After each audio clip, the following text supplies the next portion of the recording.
It's Shalom. I'm gonna give all the glory and praises to Yahweh, Bahasham, Yahweh Shai, Bahasham, Rakah, Kodash, and Shalakim. That belongs to the apostles, elders, great millstone. Shalom to hopeful elect, which are the remnant of the Israelites, Israelite foreigners that don't like us, but they are us. Shalom. All right, the title that's going to be, You Get What You Give. I'm going to be in Galatians chapter 6. Let me start at verse 1 in the NLT. Slocky too, man. Allergies kicking my ass. Slocky. I gotta get this lesson though. Feel good out here. Dear brothers, just a reminder. Galatians 6, chapter 1 in NLT. Galatians 6, verse 1 in NLT. Is everything good? Can't even see. Alright, yeah. Dear brothers and sisters, if any other believer is overcome by some sin, you who are godly should gentle and humbly help that person back on the right path, and be careful not to fall in the same temptation yourself. So basically, the Lord is saying, see somebody that's sincerely in this truth, right? They put in the work, or they sincerely believers. Humbly let them know that they're going off or whatever, or just help them out. Just help them out. Like for example, you see somebody going off or doing something, or they need help with something, just put them to the side and be like, hey man, look, real quick, let me holler at you for a second. Woman or man, doesn't matter. Just let them know, hey man, you know this and that. If you continue to do this and that, this is going to happen, that's going to happen. You know, humbly let them know, like break it down to them a little bit, like the path that they on, so they can know to get back on the right path. Don't just be coming, hey man, what the fuck is you doing? Or just come off all extra aggressive in a way. It is people that do make you feel that type of way, but sometimes, you know, there's certain ways to go about it. We all get what we deserve at the end of the day. All right, but you should get what I'm basically saying. Verse 2. Yeah, also too, don't fall for it for yourself also, because you be pressed to get on the next person or pressed to help the next person, but then it's like you need help yourself and you don't want to help, and you don't want to accept the help type shit. Like, I'm gonna use myself for example. I be so pressed to help the next person, make sure they good and they all right, but when I need help, I be so called, be like, no, I'm good, I could do it. No, I need to accept the help that's given to me.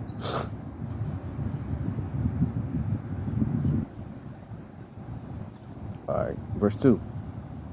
Share each other's burden, and in this way obey the law of Yahweh Shai.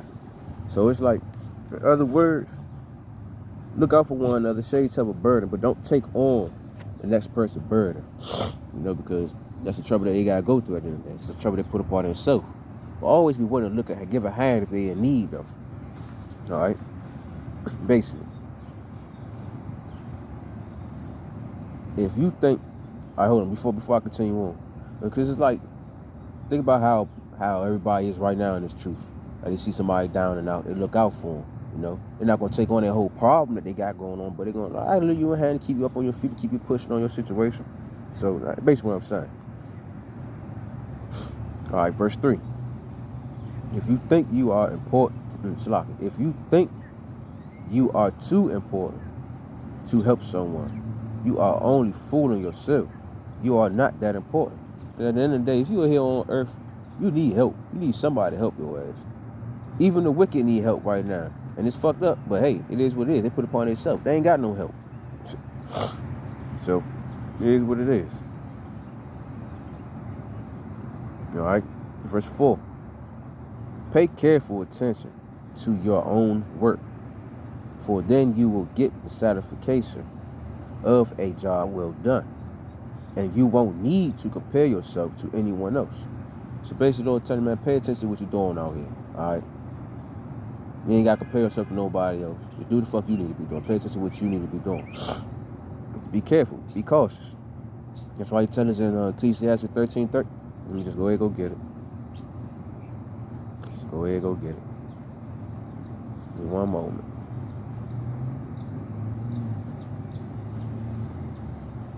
Ecclesiasticus 13:13. Observe and take good heed, for thou walkest in the peril of the overthrown. When thou hearest these things, awake in thy sleep. So right now we need to be paying attention to ourselves and be careful to what we doing out here, because we in some evil ass times. This world is in the hands of the wicked. So everything around us basically, you might as well say, wicked in a way. So that's why we always got to pay attention to what we doing, also what we are saying, because that shit could fall back on us. We reap what we sow. We get what we give.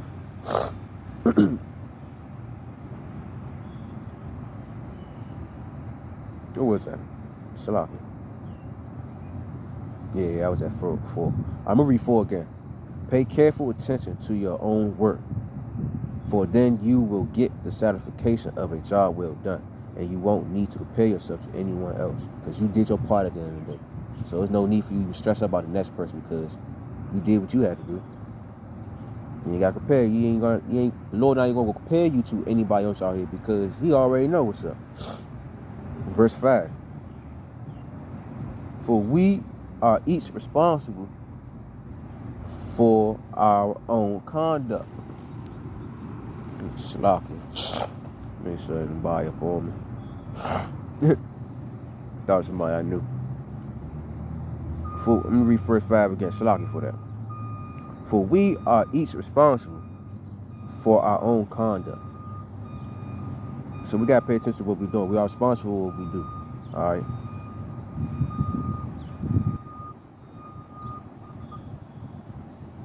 Verse 6. Those who are taught the word of Yahweh should provide for their teachers, sharing all good things with them. And we're supposed to look out for each other, look out for the elders, give them a portion, like give them water, stuff like that. But also how you give, right here what it says, sharing. Also how you share and provide for them, and showing that you studying. That's providing an increase for their spirit to let us know that, like, hey, we doing what we need to do, and our fruit is increasing. That's enough right there, for real, at the end of the day. Us sharing, let me read that again. Those who are taught the word of Yahweh should provide for their teachers. Basically what I'm saying, how we provide for our teachers is basically studying, showing forth what we're supposed to be doing, preparing ourselves. And the Lord gonna provide everything else indeed. We just gotta do our part, and y'all already know how the apostles and most elders are with y'all sincerely and how they are. They just want us to do what we're supposed to do to our best ability, and let it be known that we here for who? Yahweh by Hashem Yahushua by Hashem Bakar Kodash. That's what we here for. Verse 7. Don't be misled. You cannot mock the justice of Yahweh. You will always harvest what you plant. So we always gonna get according to what we do out here. You wanna do bad, you're gonna get rewarded bad. You gonna do good, you're gonna get rewarded good. This is how the Lord operates. If I'm about to go to if I could remember, I believe it's Ezekiel 18, verse 30.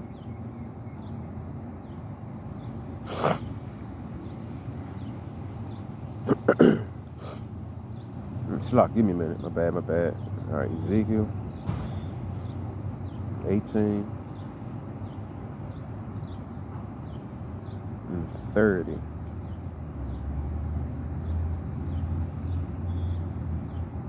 Yeah. I'm gonna read 30 and 31. Therefore, I will judge each of you, O people, Israel, according to your actions, says the sovereign Lord. Repent and turn from your sins. Don't let them destroy you. Put all of your rebellion behind you and find yourselves a new heart and a new spirit. For why should you die, O people of Israel? This Ezekiel going to how the Lord about to fuck all of us up if we don't repent what we're supposed to do. That's why he said right here. Therefore, I will judge each of you, O people of Israel, according to your actions. So we gotta pay attention to what we're doing out here. We reap what we sow, we get what we give. So we out here giving out some bullshit, the Lord gonna give us some bullshit. And we out here sincerely do what we supposed to do to our best ability, the Lord gonna look out for us. You just gotta be honest with yourself at the end of the day and really want salvation. Really want to be seeking salvation. Increasing your spirit. Find anything that's dealing with the spirit that's going to increase it to where you need to be. All right, so when the day do come, when you're rewarded, it's time for you to get rewarded. You got nothing but good reward at the end of the day. And instead of the Lord putting his foot in your ass. It's like easier said than done though. Because it's hard at the end of the day, man. But as long as you got the Lord on your side, you're going to get it done. A lot of this shit play with your mind, man, for real. It's a very strong mind and spiritual game right here that you win. Especially when you win this truth. And the Lord, all he's doing is testing us at the end of the day, trying to build us up. So he's telling us right now, you reap what you sow, you get what you give. So do what you can, or get your ass fucked up. Now, let me stop talking though. Let me get back to Galatians chapter 6. I'm going to close out, I think, verse 10. Where was I, though? Yeah. I'm going to read 7 again. Don't be misled. You cannot mock the justice of Yahweh. You will always harvest what you plant. So ain't no getting away from it, man. You don't get rewarded what you need to get rewarded. Good or bad, doesn't matter. Verse 8. Those who live only to satisfy their own sinful nature will harvest decay and death from that sinful nature. So you out here on bullshit, this is what you gonna get. But those who live to please the Spirit will harvest everlasting life from the Spirit. And that's what we seek here. This is what we out here for. This is what we preaching for. This is what we sincerely stand out there on the highways and byways for. Me personally, I'll be out there standing on the corners. You know, I ain't gonna try to stand on the corners and preach because I need to be edified more. I need to learn more. I'm still a baby in this truth. Regardless of how anybody feel, I feel as though I'm still a baby. I'm still a novice. I still got a lot I need to learn. And also, I need more patience. I need a hell of a lot more patience than what I thought I needed. So, it is what it is. But hopefully, the Lord's will, I harvest the everlasting life from the Spirit. All right, verse 9. Lord's will all the sincere, not just me. Everybody sincerely is in this truth room where they can to their best ability. You know? Shit. Easy said or done. Verse 9. So let not get tired of doing what is good. At just the right time, we will reap a harvest of blessing if we don't give up. So if we don't give up, just keep pushing. We're going to reap good things. That's why the Lord put us through certain shit. Put us through certain situations to build us up at the end of the day. We just got to keep 100 with ourselves and just do what we got to do. and talk to the Lord. As you talk to him, be sincere when you talking to him. Pray to him. Ask him to keep you here all times. Ask him to help you make sure you don't give up. You know, just talk to him. Verse 10. I'm going to close out. Therefore, whenever we have the opportunity, we should do good to everyone, especially to those in the family of faith. At the end of the day, it's like the Lord made everything, everybody. All right. So it's like if you get mad at a certain individual, it's like you get mad at the Lord, because the Lord made that individual do that shit to see how you gonna respond, see how you gonna react. So just easier said than done, but do it the best you can. You know? Ask the Lord to guide you in every little instinct, any little thing. That's anything that's going on out here, man. Because we all can fuck up easy without the Lord. So basically, it is what it is. You get what you give. Do what you're supposed to do to your best ability. All right. So hopefully that was edifying. And I get my ass in the house because it's allergies. I need to wipe my face and shit. But hopefully that was edifying. I'm gonna give all the glory, praise to Yahweh, Bahashem, Yahweh Shai, Bahashem, Rakah, Kodash. Double on some parts with elders, great millstone, shalom to hopeful elect, which are the remnant of the Israelites, the Israelite foreigners that don't look like us, but they are us, shalom. Beautiful day out here, though. We're going to make this move. Take it easy, y'all, shalom.